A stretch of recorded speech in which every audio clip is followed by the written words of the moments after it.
우리가 성경을 읽어 나가다가 보면은 우리의 상식으로 쉽게 납득이 되지 않는 본문을 마주칠 때가 있습니다. 여러 가지의 난제들이 등장하게끔 마련이죠. 예를 들어서 하나님은 왜 가인의 예물을 받지 아니하셨을까? 참 궁금합니다.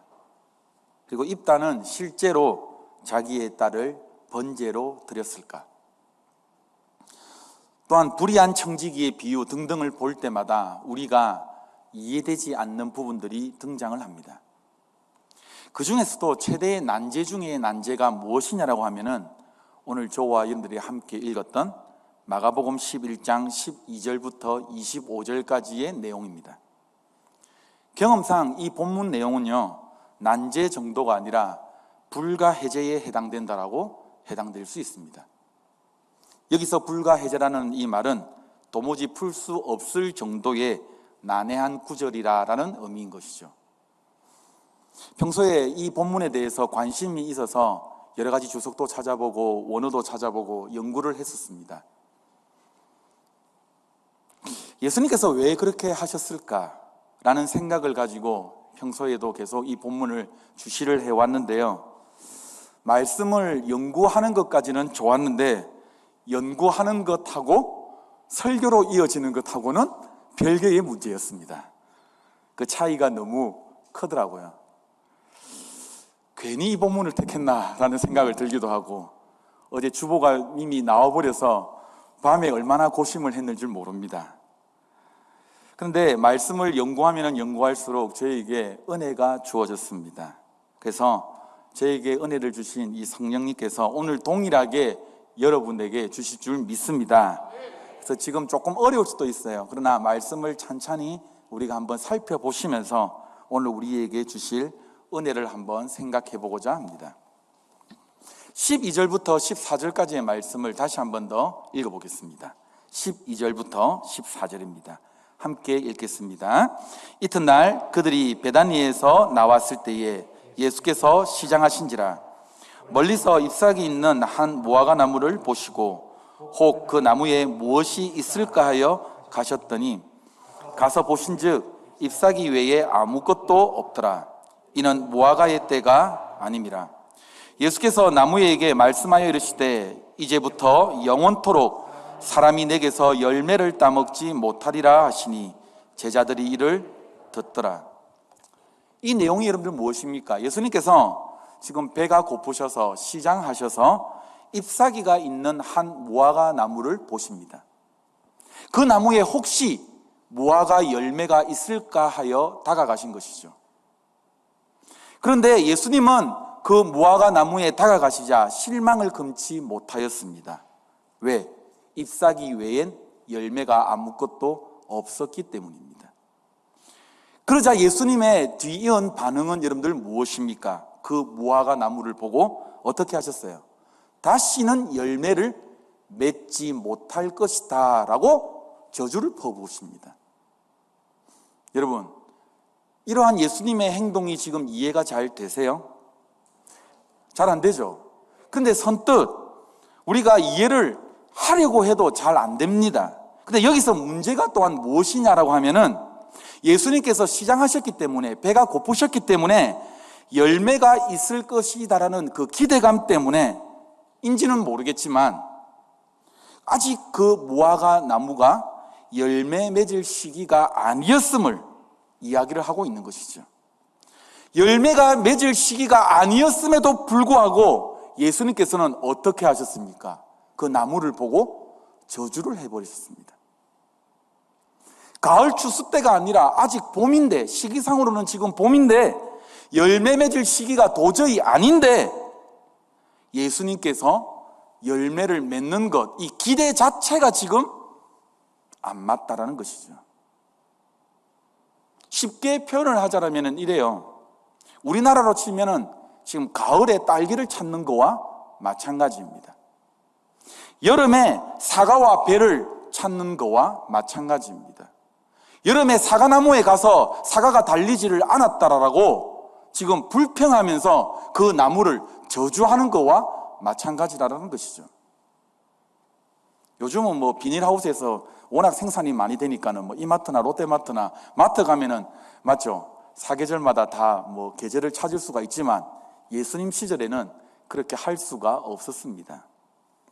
이 본문을 보고요, 이스라엘의 농산법을 잘 관찰하는 베일이라는 학자가 있었습니다.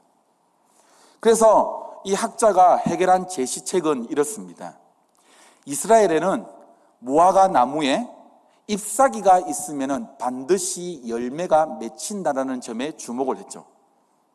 그래서 가을에 충실한 열매가 맺히는 것이 정상이지만 때로는 열매가 맺히기 전 3, 4개월 전에 조기에 열매가 맺힌다는 점도 이 학자는 주목을 했습니다. 그래서 아마도 예수님께서 이 무화과 나무에 잎사귀가 달린 것을 보시고 조기에 열매를 맺히는 것을 아마 기대하실 수도 있겠다, 이렇게 설명을 합니다. 이 설명을 듣고 보니 이 본문의 난제가 조금 해결되는 듯하게 보입니다. 그런데 여러분 13절 말씀 보세요. 13절 말씀 하반절 말씀을 보니까는 뭐라고 말씀을 하고 있습니까? 이는 무화과 나무의 뭐가 아니다? 때가 아니다 라는 이 구절로 나옵니다. 그래서 이 해석을 모두 물거품으로 만들어버리는 것이죠. 무화과 열매가 맺을 제철이 아니었기 때문에 무화과 나무에 열매가 맺지 아니하는 것, 이것은 당연한 것입니다. 전혀 문제가 되지를 않는다라는 것이죠. 그러면 왜 예수님께서 이 무화과 나무에 저주를 하셨습니까? 아무리 생각하고 또 생각을 해보아도 긴 세월 동안 풀리지 않는 숙제입니다.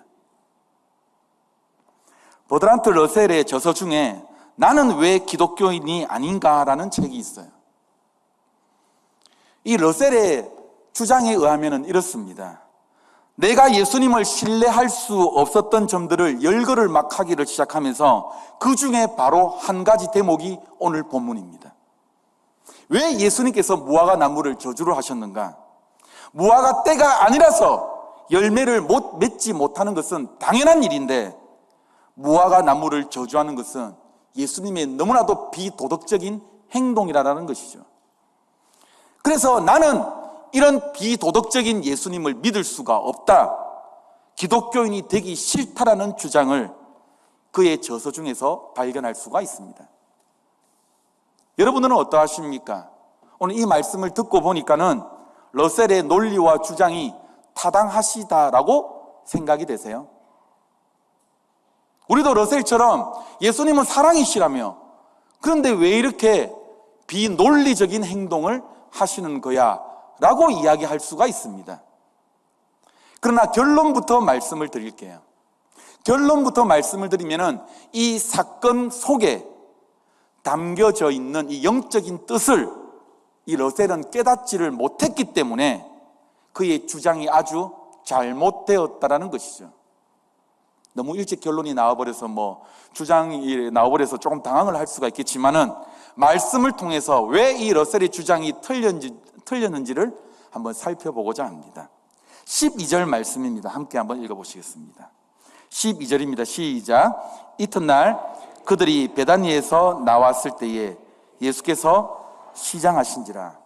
예수님께서 시장하신지라, 배고프신지라, 이 말씀을 두고 해석하기를 예수님은 신성과 인성을 가지고 계시기 때문에 이 본문에 나타난 내용은 예수님의 인성을 표현한 것이다, 예수님도 배가 고프셨다라고 해석을 이렇게 일반적으로 합니다.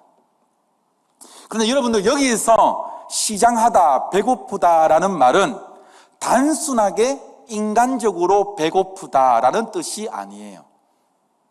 원문을 살펴보면은 페이나오, 즉 이 말이 무엇을 의미를 하냐면은 어떤 상대에 대해서 열망하다, 갈망하다라는 뜻을 가지고 있습니다. 예수님이 지금 무엇을 보고 시장기를 느끼셨습니까? 무화과 나무를 보고 허기를 느끼셨어요. 성경에서 대체적으로 일관되게 이야기하고 있는 부분이 무엇이냐면 무화과 나무는 무엇을 상징을 하고 있습니까? 이스라엘 백성들을 상징하고 있습니다. 다시 말해서 지금 예수님은 예루살렘으로 지금 향하는 그 길에서 예수님이 품으셨던 마음은 무엇이냐? 이스라엘 그 백성을 향하여서 무엇을 가지고 계셨다라고요? 강한 열망을 가지고 계셨다라고요. 강한 그 기대를 가지고 계셨다라고요. 이 강렬한 열망과 기대를 지금 상징적으로 표현하고 있는 내용인 것이죠. 그런데 여러분들, 이스라엘의 현실을 막상 뚜껑을 열어보니까는 어떻습니까? 멀리서 있는 그 잎사귀 가득한 무화과 나무, 그 혹 무언가에 달려가 있어야 되는데 있을까 하여 가까이 간즉 뭐가 없다는 거예요. 잎사귀 외에는 아무것도 없다라는 것이죠. 오늘 이 말씀을 이해를 잘 하시기 위해서는 11장의 전체의 내용을 살펴봐야 됩니다. 오늘 시간상 11장 전체를 읽지는 못했지만은 11장 전체를 살펴봐야지 오늘 이 말씀이 의도하는 바를 알 수가 있는 것이죠. 11장 내용이 여러분들 무엇입니까? 예수님께서 무엇을 타고 가십니까, 여러분들? 나귀를 타고 가십니다. 그리고 예루살렘으로 입성하시죠. 그때의 온 이스라엘 백성들이 어떤 반응을 보입니까? 호산나 다윗의 자손이여 라고 환호를 합니다. 이날은 예수님께서 십자가에 못 박히시기 전 닷새 전입니다. 5일 전입니다. 이 주간을 우리가 무엇이다라고 부르느냐? 순환주간이다라고 부르는 것이죠. 마가는요, 예수님의 생애에 있어서 이 마지막 5일을 얼마나 중요하게 생각을 했는지 무려 11장부터 15장까지 5장에 걸쳐서 기록을 해놓고 있습니다. 마가복음이 여러분들 총 몇 장일까요? 잘 모르십니까? 16장까지 있어요. 그러면 무려 3분의 1을 지금 5일에다가 할애를 하고 있는 것입니다. 왜냐? 이 순환, 이 기사가 너무나도 중요하기 때문이죠. 자, 1절 말씀을 한번 보시겠습니다. 11장 1절 말씀입니다. 함께 읽겠습니다. 시작. 그들이 예루살렘에 가까이 와서 감람산 벳바게와 베다니에 이르렀을 때에 예수께서 제자 중 둘을 보내시며, 지금 예수님과 제자들은 매우 중요한 전환점에 있는 것입니다. 1절에 그들이 예루살렘에 가까이 와서라는 이 구절에서 알 수가 있듯이 그동안 예수님과 제자들은 종종 예루살렘을 드나들었어요. 그런데 지금 점점 가까워지고 있는 이 예루살렘, 지금 방문하는 예루살렘은 이전의 방문과는 사뭇 다른 분위기입니다. 무엇이에요? 고난과 십자가가 기다리고 있는 예루살렘의 방문입니다. 예수님의 육신의 삶이 정리가 되고 마감이 되는 주간이다라는 것이죠. 또한 이제는 예수님의 왕권이 세상 온 천하에 공개적으로 선포가 되어야 되는 주간입니다. 그런 방문이에요. 따라서 예수님은 자신이 이스라엘 사람들이 그토록 기다렸던 메시아, 그 예수 그리스도이심을 이제 공개적으로 선포를 하고 계시는 겁니다. 그러나 로마 왕들이 그렇게 했던 것처럼, 다른 왕들이 그렇게 했던 것처럼 어마어마하고 위세당당하게 여러분들 등장한 것이 아니라 무엇을 타고 등장하셨습니까, 여러분들? 나귀를 타고 등장하셨습니다. 왜입니까, 여러분들? 세상 사람들을 어떻게 하시는 분이시기 때문에? 섬기시는 분이시기 때문에. 이거는 스가랴 9장 9절 말씀, 스가랴의 선지자 예언 500년도 더 전에 그 예언의 말씀을 성취하신 것이죠. 예루살렘에서 이제 뭡니까? 나귀를 타고 막 입성을 하시니까는 많은 사람들이 나왔습니다. 호산나 다윗의 자손이여 우리를 구원하여 주십시오. 그들의 무엇을 벗습니까, 여러분들? 겉옷을 벗어서 길에 깝니다. 그리고 무슨 종려나무 가지를 꺾어다가 밑에 깝니다. 지금으로 이야기하자면 영화제에 레드카펫을 깔았다라고 보시면 돼요. 사람들의 그 속마음에는 이 예수님이 뭔가 큰 거 한 방, 뭔가 우리를 이 압제 속에서 무언가 해결해 주기를 원했던 그런 열망들이 강했던 것이죠. 그런데 이 사건이 있고 난 이후에 11절 말씀을 한번 보세요. 11절 말씀입니다. 함께 한번 읽어보시겠습니다. 11절입니다. 시작. 예수께서 예루살렘에 이르러 성전에 들어가사 모든 것을 둘러보시고 때가 이미 저물매 12 제자를 데리시고 베다니에 나가시니라. 자, 사건이 딱 전환이 되는데요, 예수님께서 예루살렘 성전에 지금 들어가사 무엇을 말씀하고 있어요? 모든 것들을 둘러보시고 때가 이미 저물매 어떻게 합니까? 12 제자를 데리고 베다니로 그 장소를 옮겨버리십니다. 바로 지금 11절 앞단락에서는 수많은 환호를 받고 예루살렘에 입성을 하셨는데, 그때 당시는요, 예수님께서 예루살렘 성을 나올 생각을 하지를 아니하셨어요. 그곳에서 유월절을 지키기를 원하셨고, 그곳에서 자신이 유월절 희생의 어린 양이 되시기를 원하셨습니다. 그런데 예수님께서 예루살렘 성에 들어가셔서 그 주위를 둘러보시면서 생각이 바뀌신 것이죠. 세상에서 가장 장엄한 역사서라고 알려진 요세푸스 유대 전쟁사죠. 제5권 제5장에 보면은 로마에 의해서 파괴되기 전 예루살렘 성전에 대해서 이렇게 묘사를 하고 있습니다. 제가 읽어드릴게요. 성전 정면의 외관은 보는 사람으로 하여금 감탄을 자아내지 않을 곳이 하나도 없을 만큼 아름답기 그지없다. 전면이 온통 다량의 금으로 입혀져 있으므로 태양이 떠오르면은, 아침이 되면은 그 햇살의 반사가 되어 휘황찬란한 광채를 발하였기 때문이다. 그 광채가 얼마나 휘황찬란했던지 누구나 아침에 그 예루살렘 성을 정면으로 바라보지 못하고 고개를 돌려야만 했다. 여러 가지의 수식어들이 많이 붙습니다. 아주 세세하게 묘사를 하고 있어요. 시간상 여기서 다 인용을 할 수가 없는 것이죠. 그래서 여러분들이 이해를 돕기 위해서 제가 사진을 준비했습니다. 예, 이거입니다. 이거는 모형이에요, 모형. 근데 복원을 해가지고 모형으로 이렇게 지은 것입니다. 예루살렘 성전이 저렇게 있고, 여러분들 잘 기억을 하셔야 돼요. 다음 사진으로 저렇게 넓습니다. 멀리서 찍은 사진입니다. 그런데 제가 바라보는 측면에서 오른쪽 좀 운동장처럼 보이는 곳 있죠. 네, 좀 넓은 면이 있고 좀 좁은 면이 있죠, 맞죠? 예, 좁은 면을 여러분들 잘 기억하셔야 돼요. 저게 이방인의 뜰입니다. 그런데 이 이방인의 뜰이 얼마나 큰지 여러분들 상상을 하시려면은 저 이방인의 뜰이 축구장 3개를 합친 거와 같습니다. 얼마나 큰지 이제 상상이 가시죠?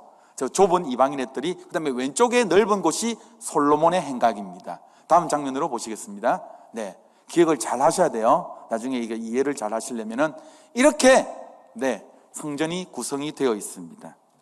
네, 이제 사진을 이제 안 보셔도 됩니다. 예수님은 그 화려하고 웅장한 이 예루살렘 성전을 지금 어떻게 하시냐? 나귀를 타고 오시다가 보시게 된 거예요. 감람산에서 건너다가 지금 보시게 된 거예요. 벳바게와 베다니 동네에서 나귀 새끼를 타고 지금 호산나 찬송하는 무리들과 함께 예루살렘 성으로 점점 입성하고 있는 것이죠. 그런데 예루살렘으로 들어가는 이 지형은 어떻게 되어 있냐라고 하면은 조금 언덕을 지나다가 내리막길이 나오고 다시 한 번 더 언덕길을 탁 올라가게 되면은 예루살렘 성과 예루살렘 성 시내가 한눈에 보여집니다. 성이 딱 한눈에 보여지는 그런 이 곳이 있어요. 거대한 성전탑이 놓여져 있는 성전 앞마당이 훤하게 보여지는 곳이죠. 그런데 오늘 마가복음에서는 나오지 않지만 누가복음에서는요, 예루살렘에 입성하기 전에 예수님께서 하나 또한 추가적인 행동을 하나 더 하셨어요. 그게 여러분들 무엇일까요?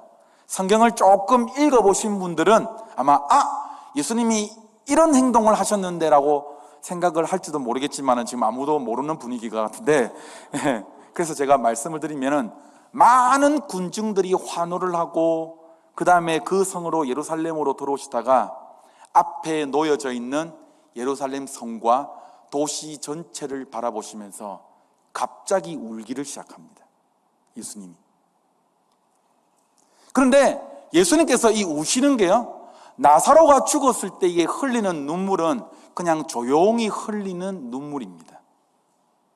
그런데 오늘 지금 이 눈물은 무슨 말씀이냐면, 누가복음에 나타난 눈물은 뭐냐면은 원어를 제가 살펴봤어요. 그러니까 에클라우센이라는 이 단어를 사용을 했는데, 이 단어의 뜻이 무엇이냐? 누가 죽었을 때에 곡하는 정도의 울음입니다. 그러니까 장례를 치를 때에 애곡하듯이 슬픔 감정을 밖으로 표출해내시면서 엉엉 이렇게 우시는 거예요, 예수님이. 한번 살펴볼게요. 누가복음 19장 41절 말씀입니다. PPT 준비되어 있어요. 누가복음 19장 41절 말씀입니다. 시작. 가까이 오사 성을 보시고 우시며. 그렇게 훌륭한 도시가 바라보는 그 가운데서, 군중들이 호산나 외치는 그 가운데서 예루살렘을 향하여 통곡하며 우시는 주님. 군중들의 마음 이름들 어땠을까요? 호산나 다윗의 자손이 하면서 막 소리를 높이다가 갑자기 예수님이 스톱 하시더니 소리를 높여 엉엉 우십니다. 그런데 이 예수님의 통곡은요, 비탄으로 바뀌어져 버립니다. 누가복음 19장 42절부터 44절까지의 말씀입니다. 함께 한번 읽어보시겠습니다. 시작. 평화에 관한 일을 알았다라면 좋을 뻔하였거니와 지금 내 눈에 숨겨졌도다.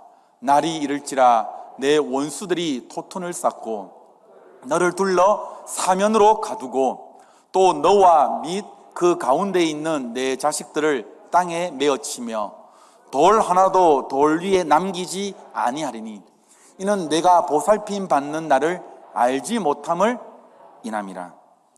예수님께서 왜 이렇게 가슴 터질 듯한 이 격렬한 괴로움, 이 영혼의 부름지짐 같은 통곡으로 왜 표현을 하셨습니까? 예루살렘 성이 당할 그 미래의 운명을 아셨기 때문이죠. 그 예언자의 통찰력으로 그 거만하고 그 완고한 도시가 파멸될 것을 미리 아셨던 것입니다. 예수님은 이러한 마음을 가지신 채 예루살렘에 도착하셨습니다. 그리고 그 예루살렘에 도착하시자마자 곧장 성전으로 들어가서 성전의 모든 것들을 둘러보셨습니다. 11절 말씀이 그 말씀이에요. 11절 말씀 한번 읽어봅시다. 시작. 예수께서 예루살렘에 이르러 어디에 들어가사요? 성전에 들어가사 무엇을 둘러보시고? 모든 것을 둘러보시고. 이 마음으로 지금 이 성전들을 둘러본 것입니다. 그런데 왜 예수님께서 예루살렘 성전을 둘러보시고 난 뒤에 그곳에 그대로 계시지 아니하고 왜 베다니로 떠나셔야만 했습니까? 왜입니까, 여러분들?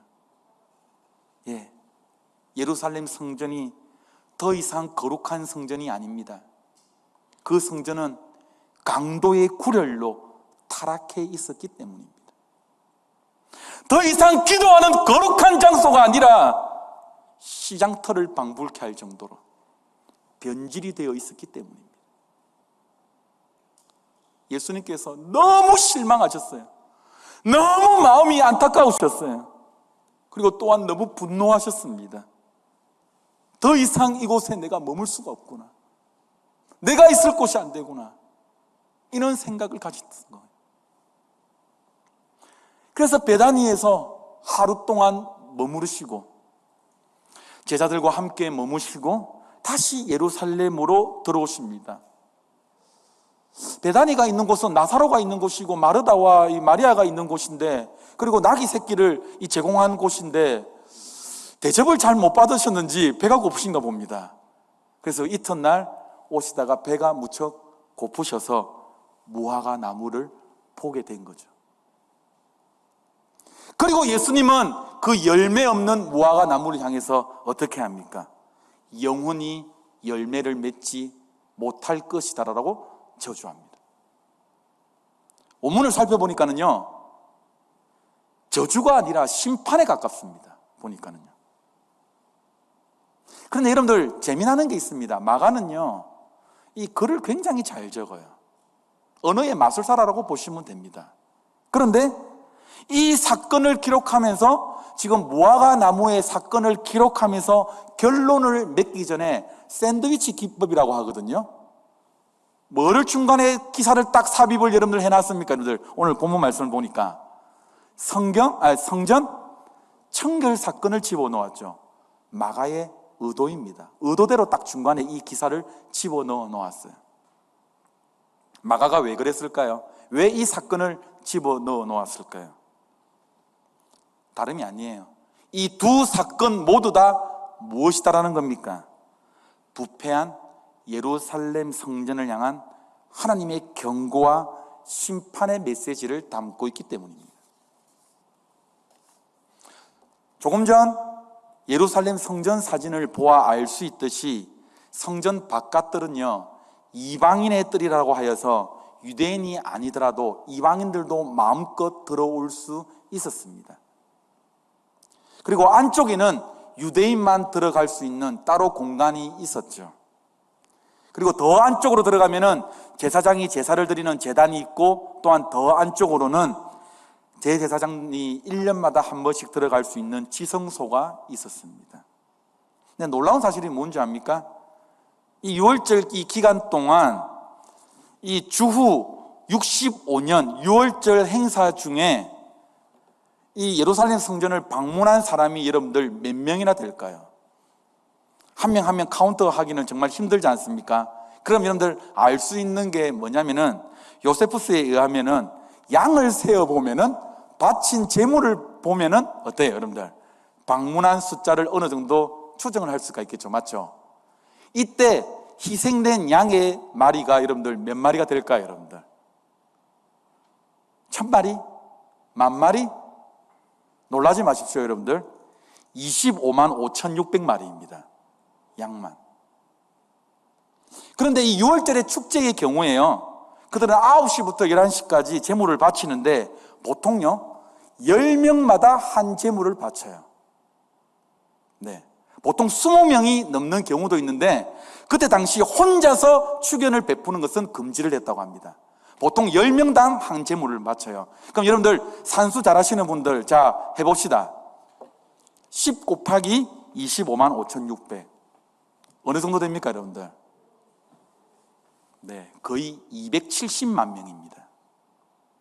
10명씩만 잡아도요, 거의 300만 명 정도가 이 6월절 기간에 무엇을 찾았다? 예루살렘 성전을 찾았다라는 거예요. 대충 상황이 여러분들 이해가 가세요? 이해가 되십니까? 한번 여러분들의 온 상상력을 동원하여서 여러분들 상상을 한번 해보세요. 이방인들의 뜰에서 나는 소음이 어땠을까요? 상인들은 자기의 매점에서 고객들에게 어떤 제스처를 취합니까? 예전에 제 어릴 때에 참 이게 재미나는 광경, 남포동 시장을 가면은 상인들이 앉아가 뭐라고 합니까? 골라 여러분들 다 들어봤죠? 그런 소리가 많이 나지 않겠습니까? 흥정이 벌어지고 떠들썩했으며 순례자들이 서로 자리를 차지하려고 밀치고 당기고, 어떻게 이거를 표현을 드릴까 제가 고민을 하다가, 제가 어릴 때 기억나더라고요. 여러분들 어르신들이니까는 혹시 갔다 오셨습니까? 93년도에 대전 엑스포. 그거 생각하시면 돼요. 근데 웃으시는 분들은 갔다 오셨네요. 그게 뭐라고? 3D 그거 한번 볼 거라고 5시간, 6시간 기다려가지고 그 LG관에, 예, 그토록 붐비던 그 장소도요, 대전 엑스포는 장소라도 넓었죠. 축구장 3개 정도밖에 되지 않는 크기입니다. 그리고요, 그 소음은요, 가축들이 또 가만히 있습니까? 울지 않습니까? 또 그 분변은요, 성으로 둘러싸여져 있기 때문에 얼마나 냄새가 여러분들 고약하겠습니까? 마치 시골 장터를 생각하게끔 합니다. 원래는 자기가 집에서 기르던 이 가축을 데리고 원래 제물을 바쳐야지 정상인 거죠. 맞죠? 그런데 점차 편리주의에 빠져가지고 돈을 가지고 와서 이제 어떻게 합니까? 예루살렘에 와서 어떻게 해요? 그냥 돈으로 사는 거예요. 예루살렘에서 먼 외국이나 먼 타 지역에서 성전 제사를 드리기 위해서 제물을 끌고 온다? 이거는 쉽지 않은 일이에요, 사실은. 네. 여간 또한 번거로운 일이 아닙니다. 그래서 돈으로 제물을 사는 것 쉬운 일입니다. 괜찮아요. 허용될 수 있는 부분입니다. 그리고 먼 길을 여러분들 와야 되는데 많이 상상을 해보세요. 서울에서 내가 지금 차로 고이 모셔오는 것도 아니고 양을 여러분들 끌고 온다. 양이 오다가 발목을 삐었다. 이 제물 됩니까? 안 됩니까? 안 되는 거예요. 흠이 있느냐 없느냐 오직 누가 판단합니까? 여러분들 제사장만이 할 수 있습니다. 그런데 제사장들의 문제가 뭐냐? 이러한 권리들을 자신의 이익을 취하는 데 악용하고 있었다라는 겁니다. 성전 바깥에서 산 제물들은 안 돼! 이거 털이 좀 더 길었잖아. 눈이 이거 쌍꺼풀이 없는데 안 돼! 이거는 들어야 예, 이 손톱이 좀 많이 길었잖아. 발톱이 좀 길었잖아. 어떤 핑계를 대서라도 밖에서 가져온 제물들은 어떻게 해요? 바꿉니다. 안 됩니다. 제사장들이 이미 합격 판정을 내린 물건만이 그 안에 있었기 때문에, 성전 안에 있었기 때문에 그 물건밖에 사용을 하지를 못하는 것이죠. 또한요, 이익을 얼마나 남겼는지, 조금 이익을 남기는 것은 어느 정도 이해가 가나, 이때 당시에 문헌에 의하면은 10배에서, 가장 작은 게 10배에서 20배 남겼습니다. 이 20배 남겼다라니까는 이해가 잘 안 가시는데, 제가 콜라를 되게 좋아하거든요. 지금 여러분들 1층에 카페 가시면 콜라 한 캔에 여러분들 얼마입니까? 잘 모르세요? 보통 1,000원에 팔죠, 맞죠? 그 콜라를 지금 여러분들 2만 원 주고 사 먹으실 분 계십니까, 지금? 그렇게 폭리를 취한다라는 거예요.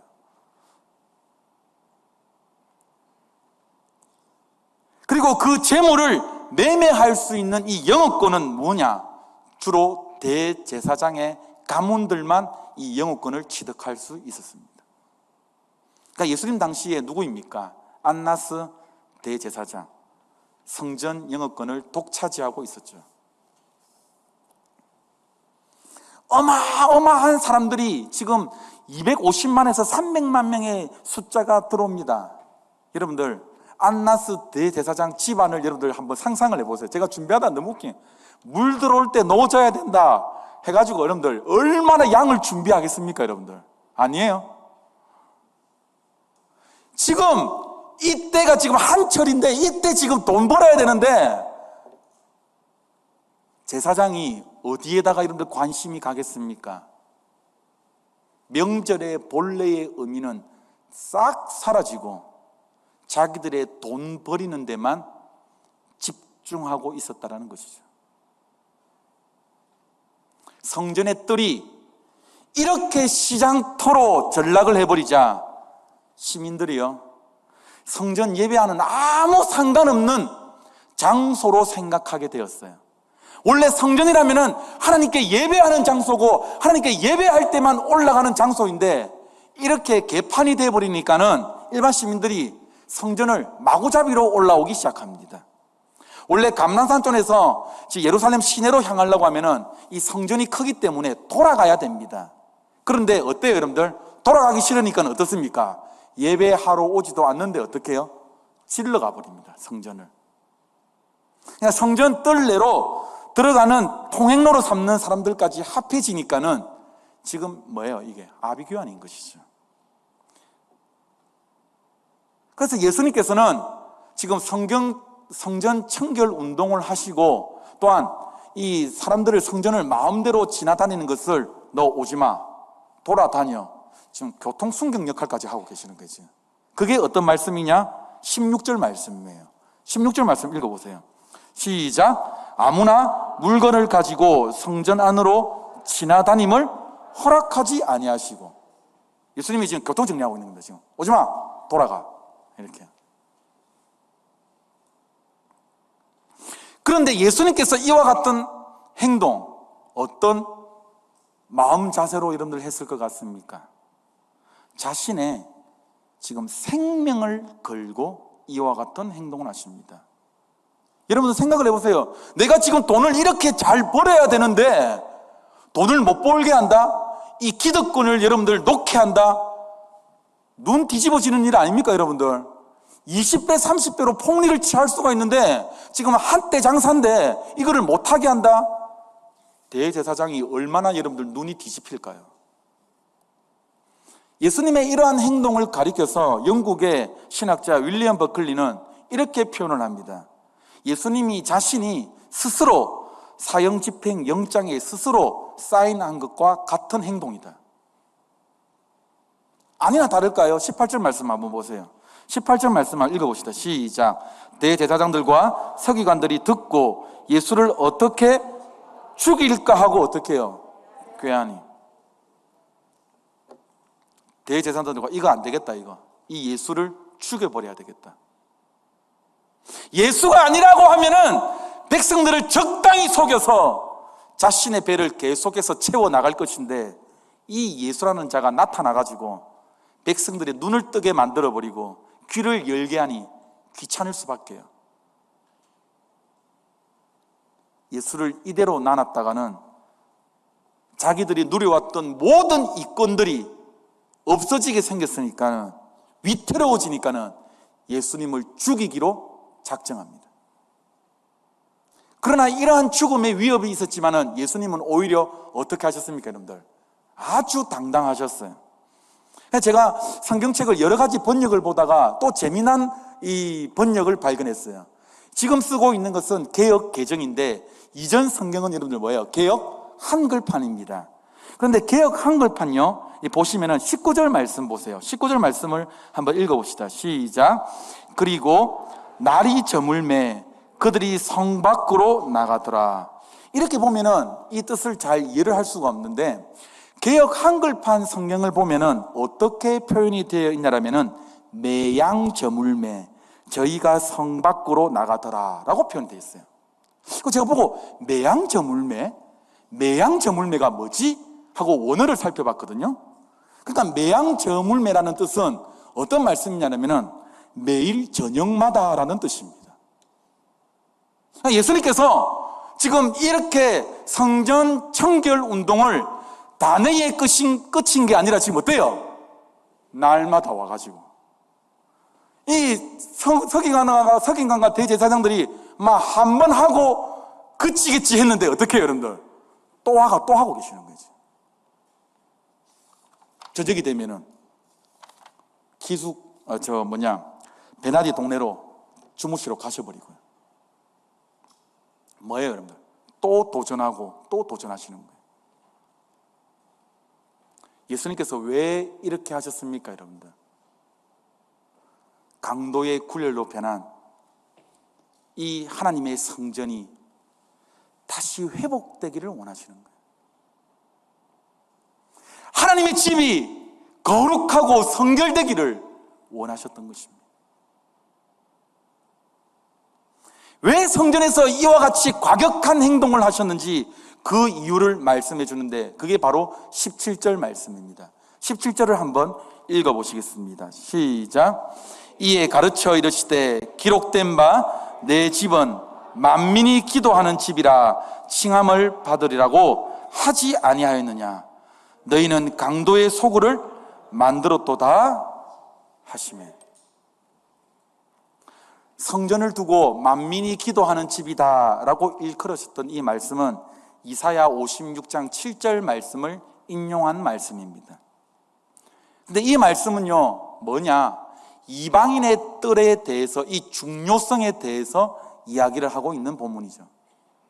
즉 이곳은, 이 성전은 하나님을 모르는 이 이방인들이 그래도 하나님을 찾기 위해 기도하고 묵상하러 오는 이 장소인데도 불구하고 이 장소가 강도의 굴열로 바뀌어 버렸다라는 거예요.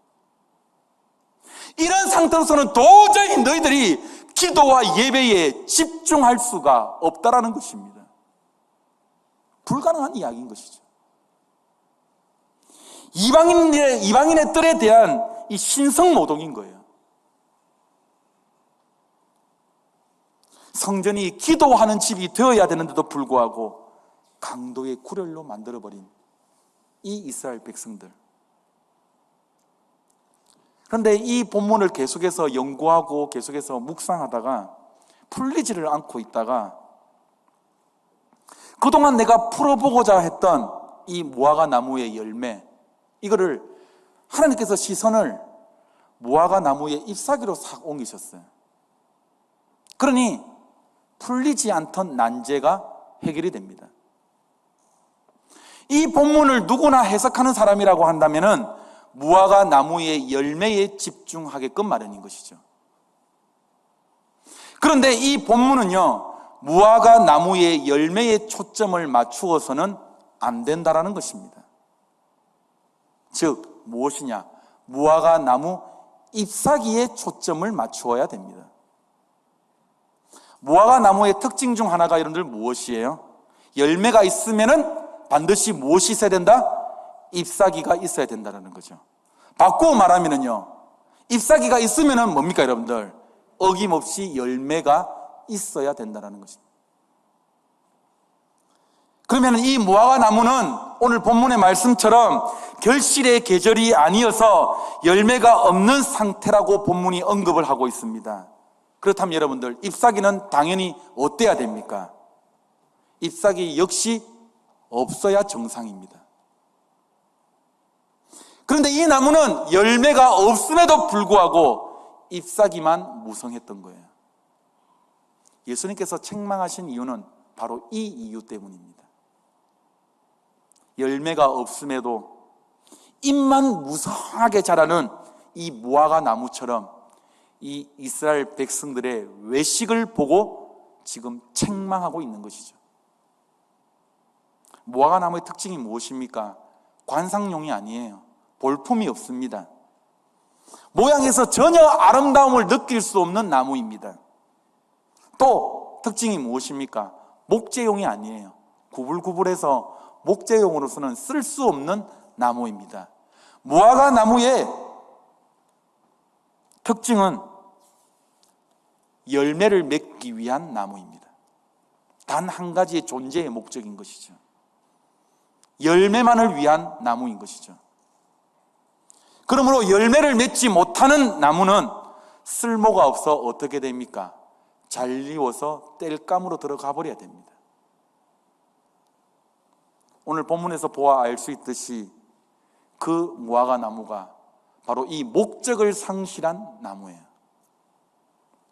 예수님이 생각하시기에는 잎사귀가 무성하기 때문에 틀림없이 열매가 있을 것이다, 많이 달렸을 것이라고 생각을 했는데 전혀 그렇지 않다라는 거예요.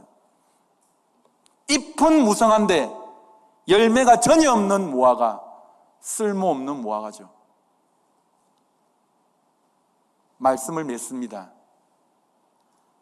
오늘 말씀에 비추어서 우리 한국교회, 우리 교회를 비추어 보면은요, 이 기독교에 당면한 현실을 바라보면은요, 굉장히 두려워해야 되는 부분입니다. 우리 한국교회가 어떻습니까? 점점 대형화되는 추세입니다.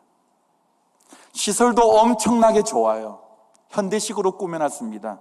마치 백화점처럼 우리가 이렇게 시설을 잘 꾸며놓았으니까는 너희들이 소문을 잘 듣고 우리 교회로 오시오라는 느낌입니다.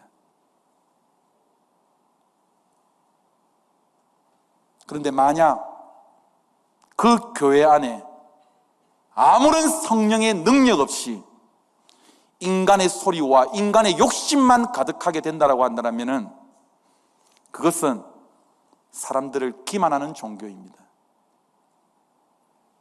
저주받아야 되는 종교인 것이죠. 함께하는 교회도 잘 생각을 해야 돼요. 안락동에서 이 구서동으로 이사 오면서 얼마나 이 환경 좋습니까? 저도 안락동 시대를 1년간 경험했는데 어찌나 물난리가 많이 나든지요. 다 여러분들 오래되신 분들은 다 경험하셨죠. 비가 오는 날이면 양동이를 바치면서 예배를 드렸고, 또한 뭐예요? 이 지하실에 식당이 있다 보니까는 물펌프가 고장나면은 세상에 물펌프가 제대로 나가지가 않는다면 온 새벽기도로 갔는데 목사님이 물 퍼오고 계시더라고. 오늘 새벽기도는 물 퍼는 것으로 끝이다. 제가 무려 안락동에서 1년이 있었는데 3번 물 펐습니다, 여러분들. 환경이 좋아지시니까는 뭔가 우리가 좀 달라진 것처럼 보입니까? 이렇게 잘 시설을 꾸며놓고 많은 사람들이 오라, 우리 교회 시설 좋다라고 여러분들 자랑하실 거예요. 아니요, 여러분들. 우리 속에 뭐가 있어야 됩니까? 성령 충만함이 있어야 돼요.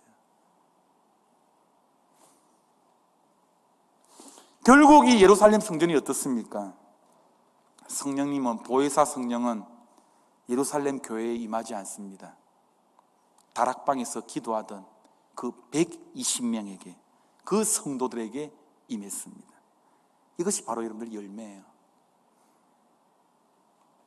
그런데 웃기는 것은 뭔지 압니까? 제자들이 성전에 나가면서 이 무화과 나무를 보니까는 뿌리채 말라 있는 거예요. 나무가 아무리 예수님께서도 저주를 하셔도 그렇지, 하루 만에 여러분들 이 나무가 말라 비틀어진다. 제자들이 너무나도 의아해서 예수님께 질문합니다. 예수님, 저주하신 나무가 지금 말라서 죽었습니다 라고 했더니 예수님의 대답이 또한 이상해요. 너희도 이 나무처럼 되지 말라 라고 이야기하시는 것이 아니라 뭐에 대해서 말씀합니까? 오직 능력에 대해서만 말씀합니다. 그 말씀이 22절부터 23절까지의 말씀이에요. 22절부터 23절 말씀입니다. 시작. 예수께서 그들에게 대답하여 이르시되 하나님을 믿으라. 내가 진실로 너희에게 이르노니 누구든지 이 산들어 들리어 바다에 던져지라 하며 그 말하는 것이 이루어질 줄 믿고 마음에 의심하지 아니하면 그대로 되리라. 우리 생각에는요, 제자들이 이런 질문을 했을 때 너희도 이 나무처럼 되지 말고 열매를 맺으라 라고 이야기를 하는 것이 일반적인 상식일진데, 예수님은 제자들에게 일체 이런 말씀을 하시지를 아니하시죠. 왜요? 제자들은 더 이상 저주의 대상이 아니기 때문입니다. 제자들은 예수님께서 저주하신 내용과는 전혀 상관없는 자이기 때문입니다. 예수님은 제자들에게 어떻게 하면 너희들이 이런 능력을 나타낼 수 있는가? 이게 관심이었어요. 그래서 예수님은 뭐라고 말씀합니까? 하나님을 믿으라라고 말씀하는 거예요. 여러분들, 우리가 하나님을 믿는다, 이게 뭐예요? 하나님을 믿는다라는 것은 나를 믿는 게 아닙니다. 나를 믿는 것은 신념입니다.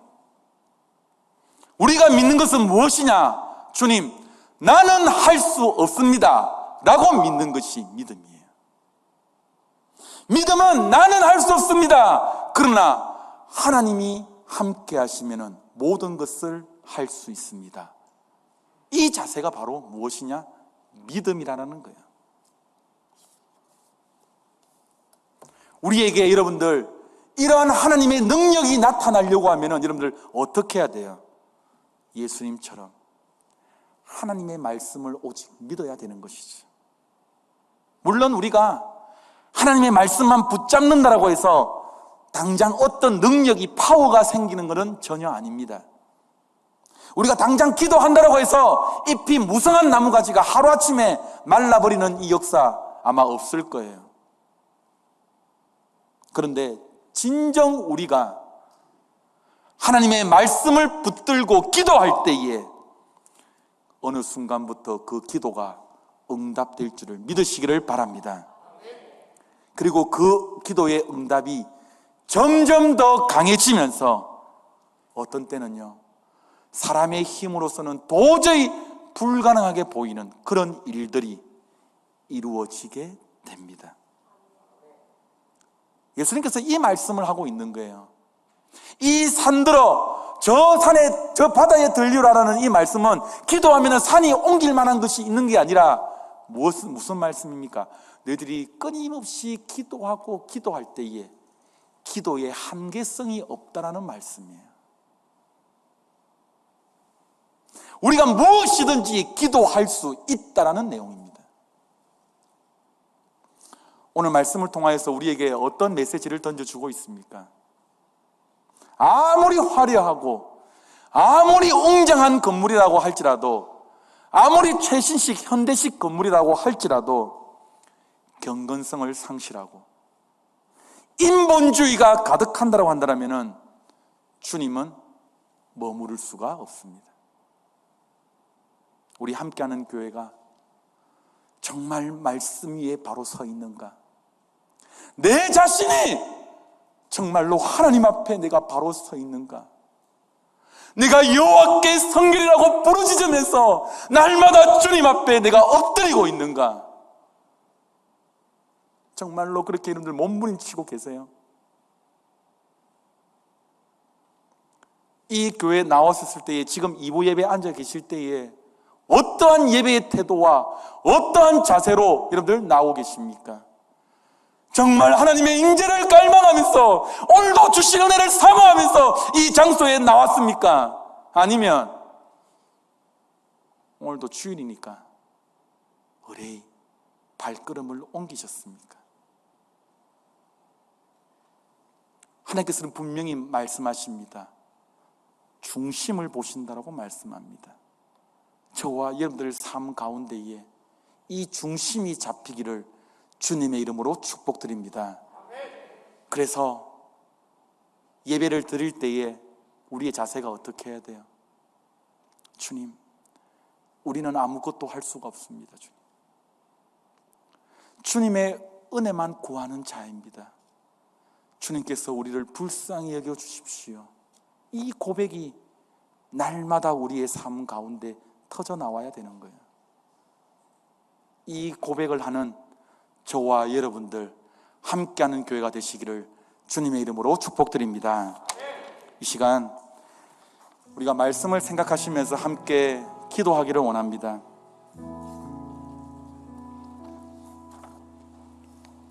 우리가 찬양을 드릴 때에 주님, 이 시간에 우리의 온 마음과 정성을 다해서 주님께 찬양을 드립니다. 우리의 모든 것들을 드려서 주님께 찬양 드립니다. 우리의 찬양과 예배를 받아 주십시오. 우리가 이러한 마음으로 찬양하며 예배하며 기도했으면 좋겠습니다. 두 손 들고 찬양합니다. 두 손 들고 찬양합니다. 다시 오실 왕 여호와께 오직 주만이 나를 다스리네. 다시 두 손 들고 찬양합니다. 두 손 들고 찬양합니다. 다시 오실 왕 여호와께 주님, 오직 주만이 나를 다스려 주십시오. 다스리네. 나 주님만을 섬기리. 헛된 마음 버리고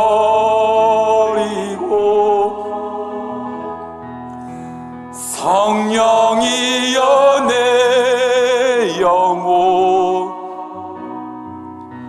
충만하게 하소서. 주님 앞에 내 생명 드리리라. 다시 믿음으로 고백하겠습니다. 두 손 들고 찬양합니다. 두 손 들고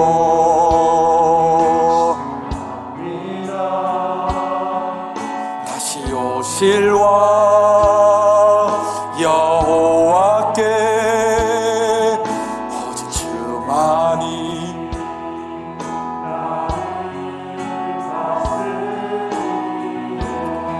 두 손 들고 찬양합니다. 두 손 들고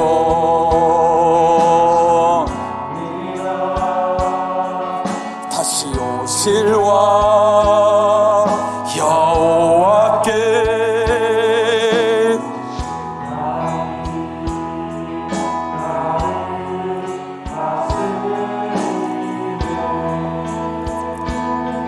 나 주님만을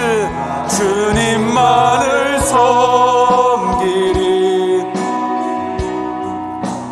헛된 마음 버리고 성령이여 내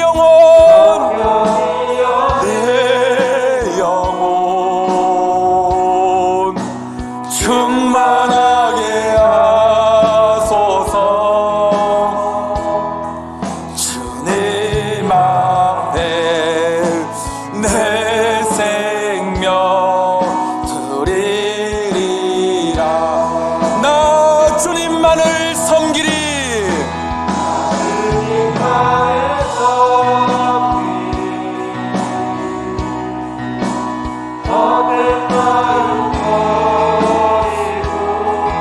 성령이여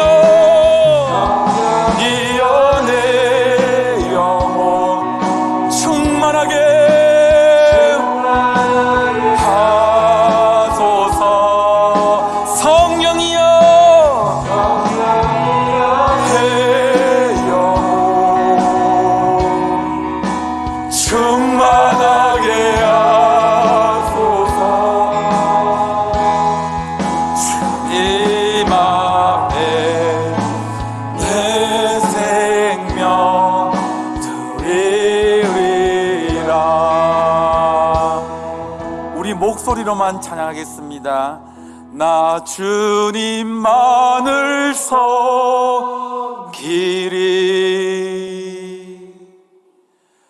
헛된 마음 버리고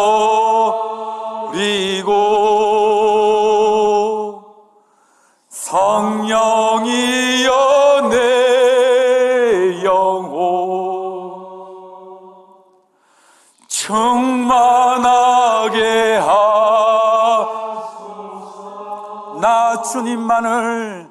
나 주님만을 섬기리. 헛된 마음 버리고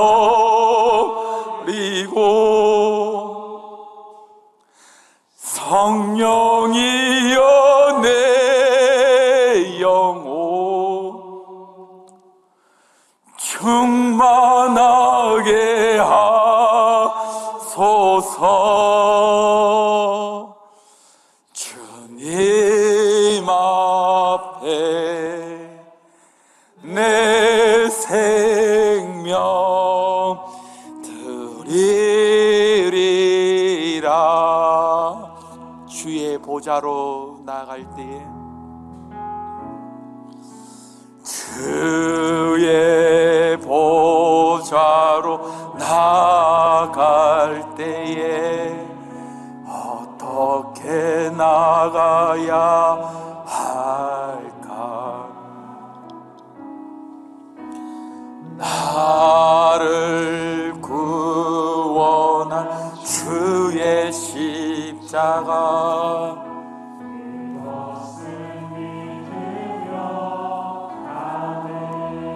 다시 주의 보좌로 나갈 때에 주의 보좌로 나갈 때에 나 여전히 부족하나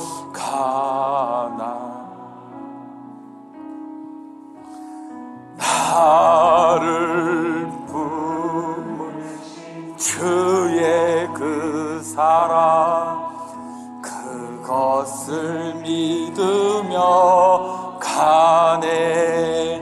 자격 없는 내 힘이 아닌 자격 없는 내 힘이 아닌 오직 예수님의 보혈로 자격 없는 내 힘이 아닌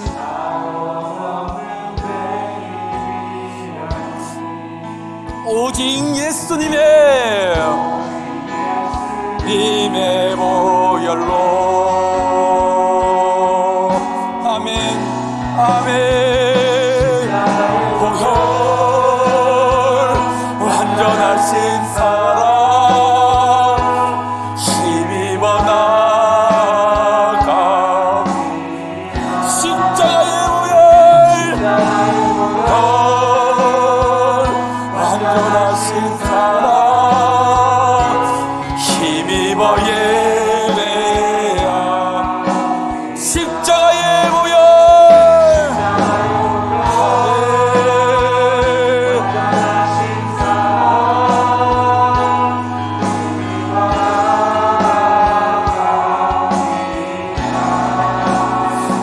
십자가의 보혈 완전하신 사랑 힘입어 우리의 몸과 정성을 다하여. 십자가의 보혈. 십자가의 보혈 완전하신 사랑 나갑니다. 십자가의 보혈 완전하신 사랑 힘입어 예. 다시 한번 찬양하겠습니다. 십자가의 보혈. 십자가의 보혈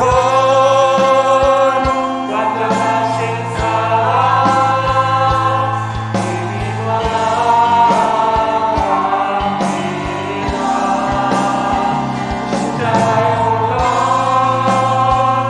완전하신 사랑 힘입어 예배합니다. 십자가의 보혈 완전하신 사랑 힘입어 나갑니다.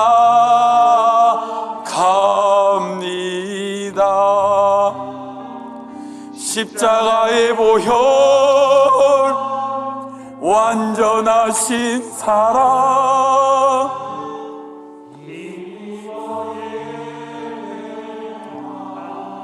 그 십자가의 보혈. 십자가의 보혈 완전하신 사랑. 아멘. 우리가 그 십자가의 보혈의 능력에 의지해서 나갑니다. 아멘 아멘.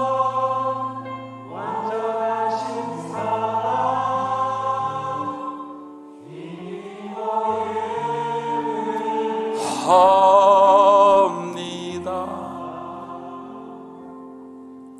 예수님을 바로 믿는다라는 것, 정말로 신자가 된다라는 것 너무 어려운 것 같아요. 너무 고달픈 것 같아요. 좁은 길로 간다라는 게 정말로 아우성을 치면서 나가야 되는 것 같아요. 그런데 왜 우리가 그 길을 기쁨으로 감당하면서 나갑니까? 왜? 주님께서 주시는 참 기쁨과 참 평안이 있기 때문입니다. 오늘도 이 말씀에 의지하여서 나가는 저와 여러분이 되시기를 축복드립니다. 그래서 다음 찬양을 부를 때에 하나님, 우리가 비록 힘들고 어렵지만은 주님께서 주시는 그 구원의 은혜를 감격하고 나가는 저희들이 되게 하여 주시옵소서.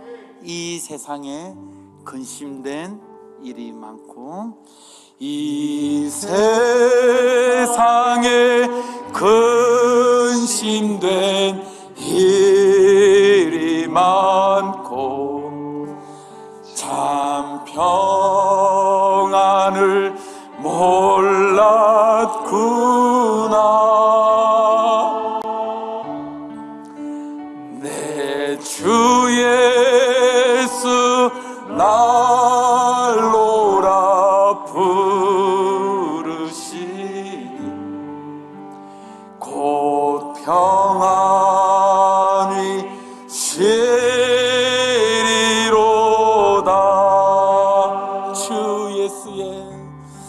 주 예수의 구원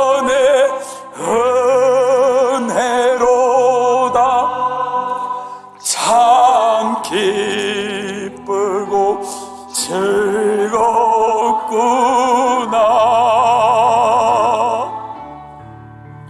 그 은혜를 영원히 누리게 고 평안히 쉬리로 이 세상의 곤고한 이 세상의 곤고한 일이 많고 자신이 나 없었구나.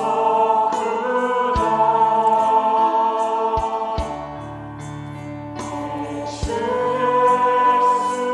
날 사랑하시오니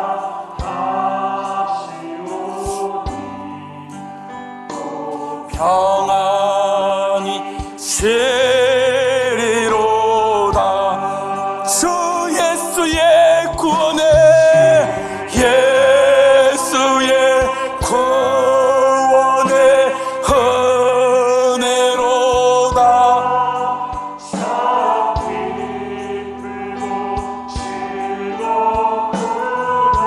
그 은혜를 영원히 은혜를 영원히 누리겠네. 고 평안히 쉬리로다.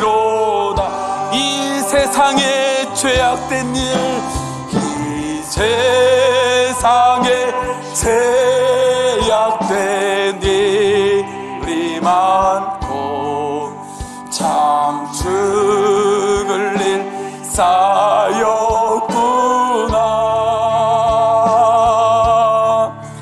내 주 예수 날 건져 주시오니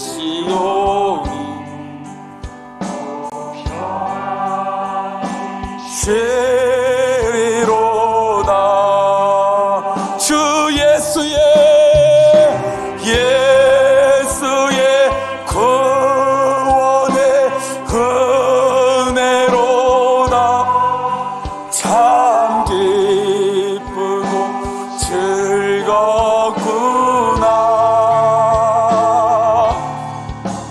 그 은혜를 영원히 누리겠네. 고 평안히 쉬리로 주 예수의 은혜로다. 예수의 구원의 은혜로다.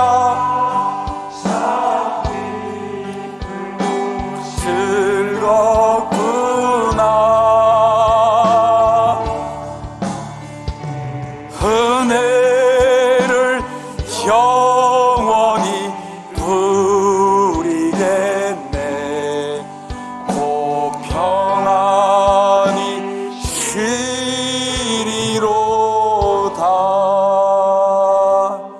마지막으로 한 번만 더 부르겠습니다. 주 예수의 구원의 은혜로다.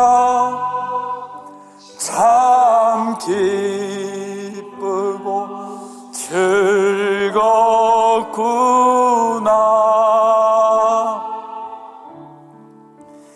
그 은혜를 영원히 누리겠네.